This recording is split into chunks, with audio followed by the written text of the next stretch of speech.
Lo hirieron a balazos, no se sabe por qué y tal vez no lo lleguemos a saber, como seguramente tampoco quienes lo hicieron u ordenaron. Eso escribió el periodista Marcos Efraín Montalvo en febrero de 2005 sobre el asesinato del fotógrafo tulueño Marné Roldán.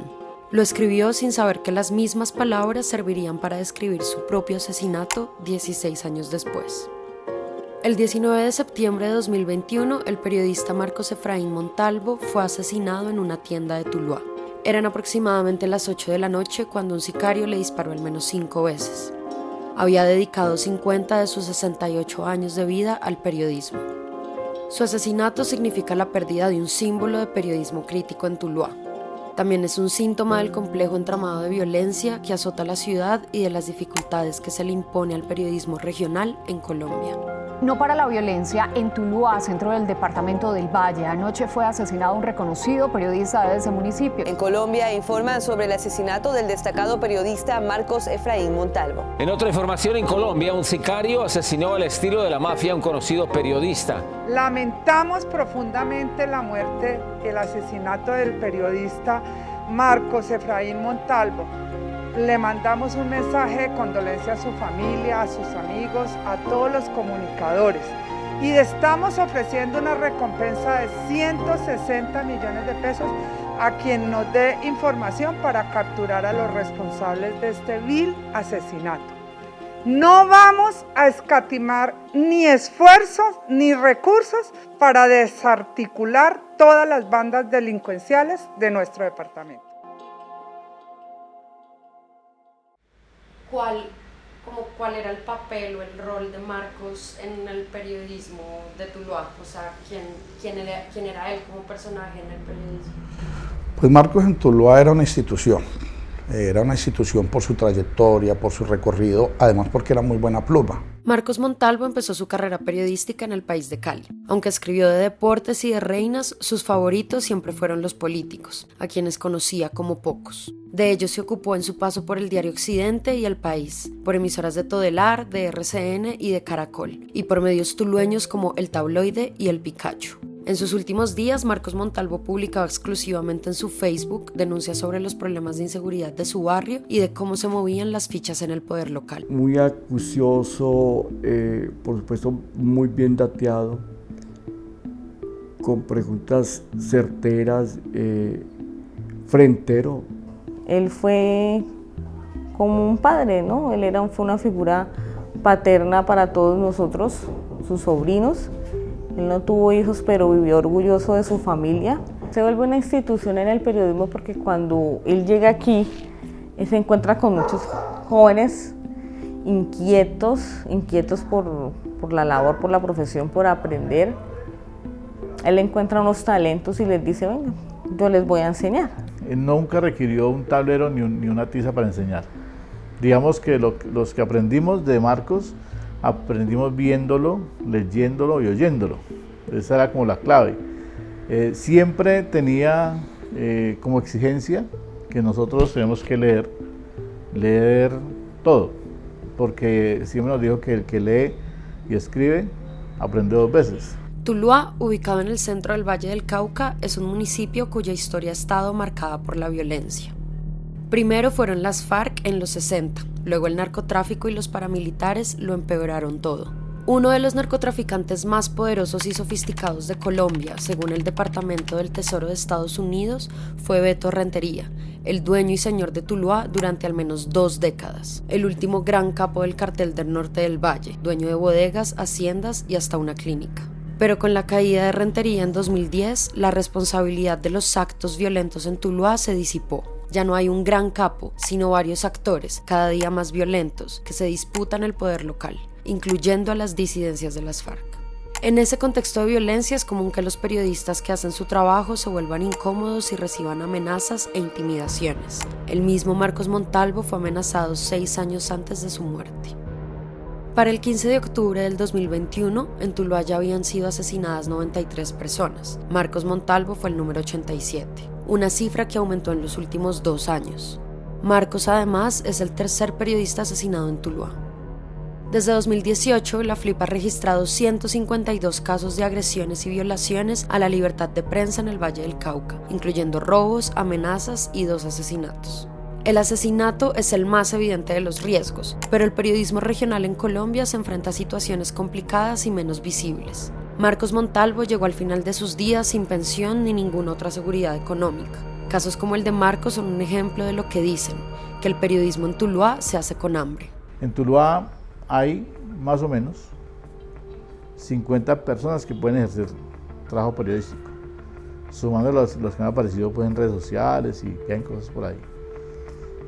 De esos 50 personas, 10 tenemos estabilidad económica y todos los demás subsisten a través de ¿qué? Cupos de publicidad.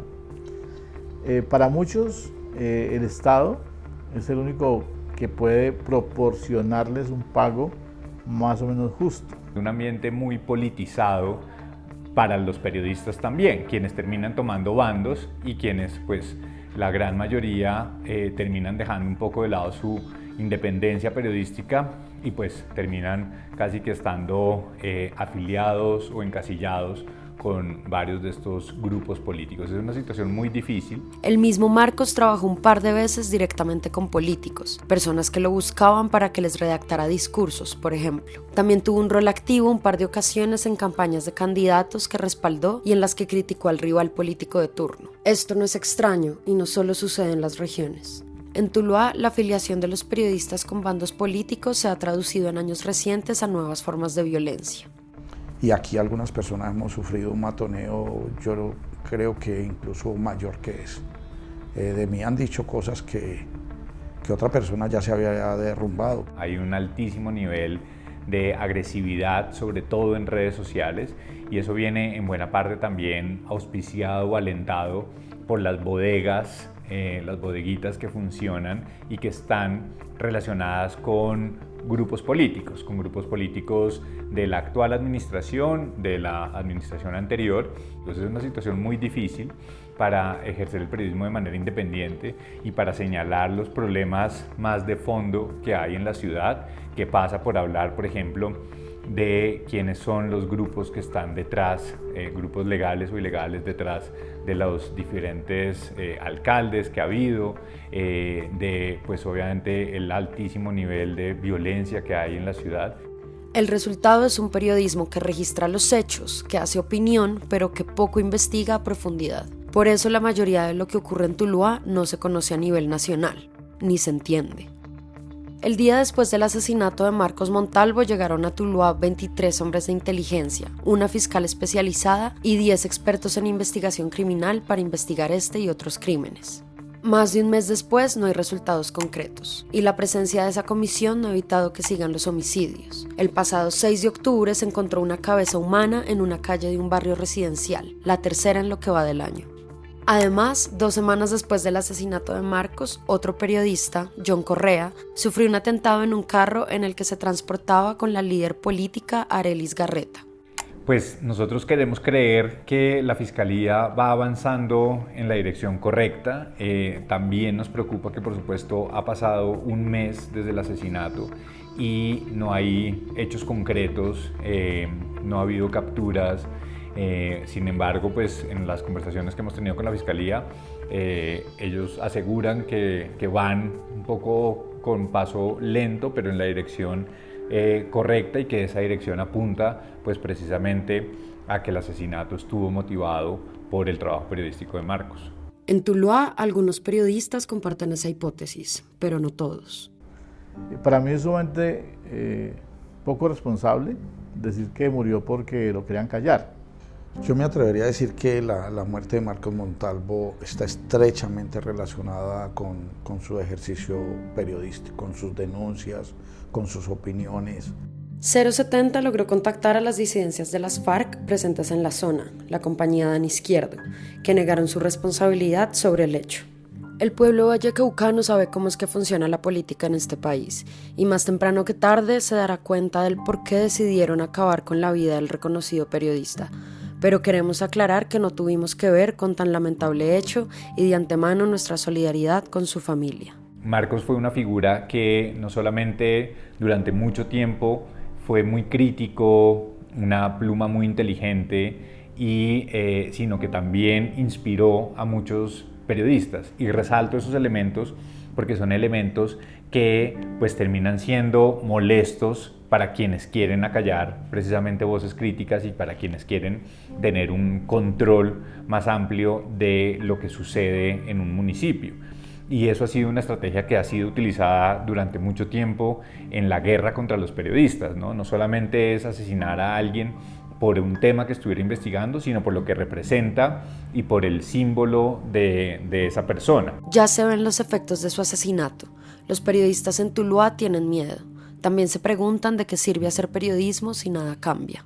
Porque ya me doy cuenta que controvertir, que denunciar es mierda, no sirve para nada, ni aquí, ni en Tuluá, ni en Colombia, ni en ninguna parte del mundo. No sirve absolutamente para nada. Es como un sueño, es como un anhelo, pero finalmente se convierte en una pesadilla. Eso no sirve absolutamente para nada. ¿Cuál es el sentido entonces de seguir haciendo periodismo? Porque hay gente que todavía espera, hay gente que todavía sueña que uno pueda seguir haciendo ese trabajo de manera transparente, de manera diáfana, y a esa gente que muchas veces ni conocemos, a esa gente no se le puede fallar.